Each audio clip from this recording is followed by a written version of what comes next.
Hey, it's Kenny with Helicopter Airline Ground School. Sitting beside me is your Hogs member concierge, Heather Height. We are getting ready to talk about the high velocity diagram during takeoffs and during landings. And this is one that's fun to talk about because a lot of people get in arguments over this one. So as I get ready for a takeoff here, we got a July 4th special sale going on until July 8th, 50% off any membership.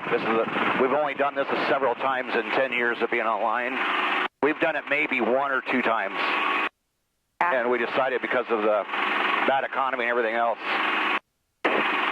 excuse me, we wanted to do a great big sale. So, down below there's links to go directly to the sale, 50% off any membership. Or you can use July 50 at helicopterground.com as a code. Yep. Call Heather at 574-767-1797. She'll hook you up if you have any questions. Absolutely. So, we always do a nice, good hover pre-takeoff check. Warning caution lights are out. Gauges in the green. Everything looking good. We've got fuel. So, during the height velocity diagram, or for the height velocity diagram, you want to keep the helicopter out of the shaded areas. And they all look similar. The numbers are going to change a little bit helicopter to helicopter. But basically, and we're going to just start a takeoff here, our painfully slow takeoff. We did the video yesterday on the painfully slow takeoff. And again, this is one reason why you want to keep it low to the ground so you get the airspeed that you need as per your height velocity diagram. But as you gain airspeed, you want to start gaining altitude. And it's all about being in the best profile to handle an emergency if the engine fails. So there's about 40 for me, 45. I'm going to start my climb out. Haven't added any power. I'm in a pretty good profile. I can keep increasing my speed. I got 50.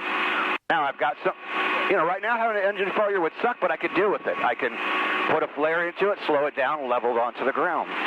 So the high velocity diagram is showing you the profile to take off in for your best chances of survival if you have an engine failure.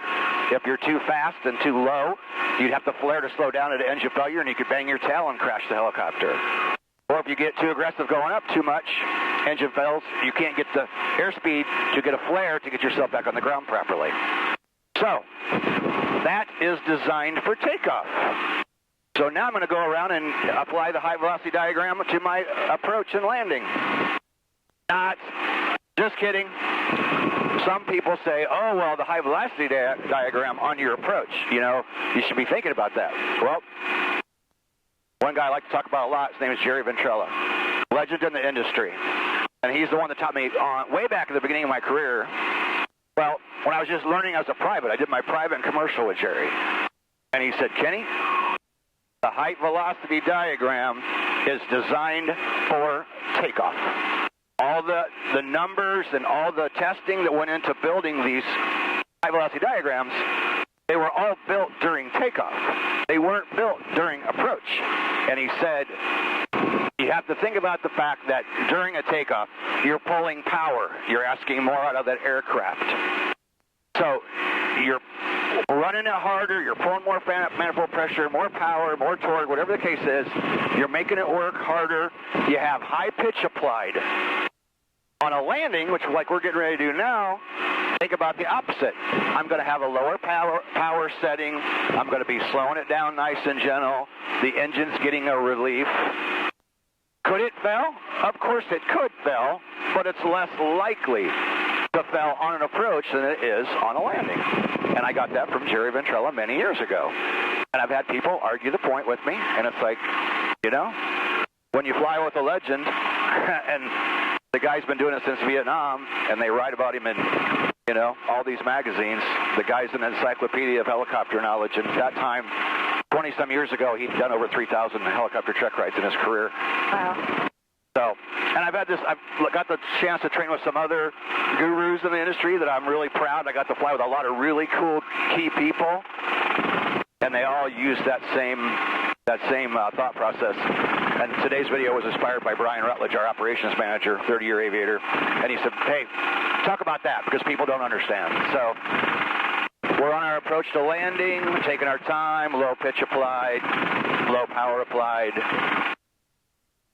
I'm not thinking about the high velocity diagram. I'm thinking about a nice, smooth, normal approach.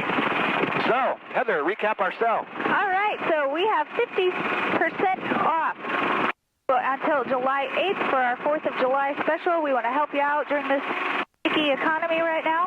You can sign up from our website, helicopterground.com, and use the code July50 at checkout, or you can use the links directly below this video, and no code needed. It'll take you right to where you want to go. Just choose the course you want. Sign up. Start today. That easy. Awesome. Well, is that it? Yeah. All right.